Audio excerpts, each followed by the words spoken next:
10 июн президенти O'zbekiston Shavkat Mirziyoyev бо сафари расмӣ ба Тоҷикистон ташриф овард. дар рӯзи аввали сафари худ Shavkat Mirziyoyev ва Эмомалӣ Раҳмон дар консерти кормандони фарҳанг ва санъати Тоҷикистон ва O'zbekiston бо номи шоми дӯстӣ, ки дар маҷмаи Кӯхи Борбад баргузор шуд, ширкат варзиданд. қаблан дар брифинг котиби матбуотии президент Шерзод Асадов гуфта буд, ки дар рӯзи аввали сафараш ба Душанбе гуфтушунидҳои калон баргузор мешаванд. дар рӯзи дуввум дар шаҳри Хуҷанд баргузории як қатор чорабиниҳо ба нақша гирифта шудааст.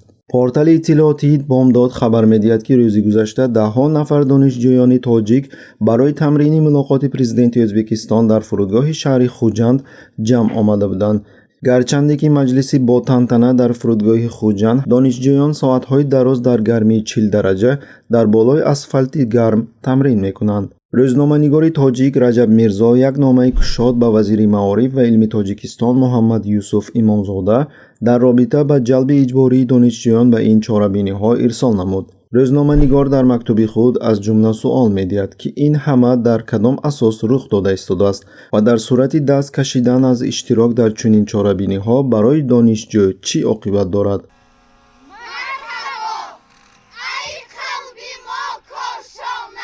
ёдрас мекунем, ки мақомоти Тоҷикистон тибқи одати худ дар мулоқотҳои пурдабдабаи президент ва дигар меҳмонони баландмақом маъруфанд. ҳамин тавр ҳар дафъае ки президент Раҳмон ба минтақаи муайяни кишвар сафар кунад, ба ифтихори ӯ бо ҷалби мактаббачагон ва донишҷӯён ва дар ҳар шароити обу ҳаво чорабиниҳои оммавӣ ташкил карда мешаванд. тавре ба рӯзноманигорон маълум гардид, садҳо донишҷӯён аз минтақаҳои гуногуни Тоҷикистон низ дар бораи иштироки ҳатмии онҳо дар чорабиниҳои оммавӣ ба ифтихори 30-солагии истиқлолияти Тоҷикистон, ки моҳи сентябри соли ҷорӣ таҷлил карда мешавад, пешакӣ огоҳонида шуданд.